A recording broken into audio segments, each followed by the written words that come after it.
Elected Republicans generally reacted in one of two ways to the Washington Post's deeply sourced report of one woman who describes being kissed and fondled by now Republican Senate nominee Roy Moore when she was 14 years old, and reports by three other women who tell about inappropriate advances by Moore when they were teens. Tragically, one of the ways was not, "This is an abomination." We believe the accounts of four separate women and corroborating evidence. He must immediately withdraw from the race. If he does not and somehow manages to win, we will not permit him to caucus with Republicans. No party advantage or political boost should be derived from the election of someone credibly reported to behave in this manner. Had we known about this, we would never have countenanced his run. Instead, a slew of U.S. senators said he should leave if the allegations were true. This is a shameful dodge. They need to assess whether to believe Moore, who denies the charges, this from someone twice removed from the bench, or the painful, detailed recollections of his accusers. What's it going to be, fellas? All they could do was manage to blame Stephen K. Bannon, who backed Moore. But of course, they have all endorsed Moore and now have the power to disown him. That would require them to not take his word over the accounts of four women who do not know each other and have no motivation to make any of this up. And that was not the worst of it. Alabama Republicans uttered despicable defiances of Moore. Take Joseph and Mary. Mary was a teenager and Joseph was an adult carpenter.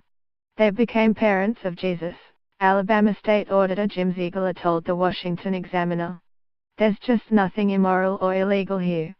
Maybe just a little bit unusual. Actually, the conduct described by the 14-year-old is both illegal and immoral. It's not clear whether the other accounts describe a crime or just deeply inappropriate and immoral conduct. The Alabama Republican governor intends to vote for Moore but won't endorse him. A Toronto Star reporter, Daniel Dale, tweeted about discussions with several Republicans. The reporter also documented responses from other Alabama Republicans, all vowing to back Moore. If you are sickened by this, both the cowering from national Republicans and the repulsive defiance of Moore coming from local Republicans, you must not be a GOP tribalist, the new brand of Republican who will justify any conduct, excuse any behavior, rationalize any rhetoric, adopt any conspiracy theory and deny any evidence to protect the tribe. It's nothing short of moral nihilism, not to mention disqualifying from public service. This has been a long time coming.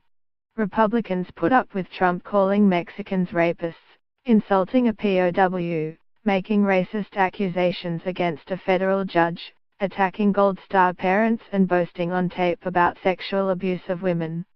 They've chosen to ignore accounts from more than a dozen women who alleged Trump engaged in sexually inappropriate behavior. Republicans have condoned lying, bullying and willful ignorance by a man some of them did trust with the authority to launch nuclear war. So would they let a few allegations of sexual exploitation of children get in the way of a Senate seat? You've got their answer.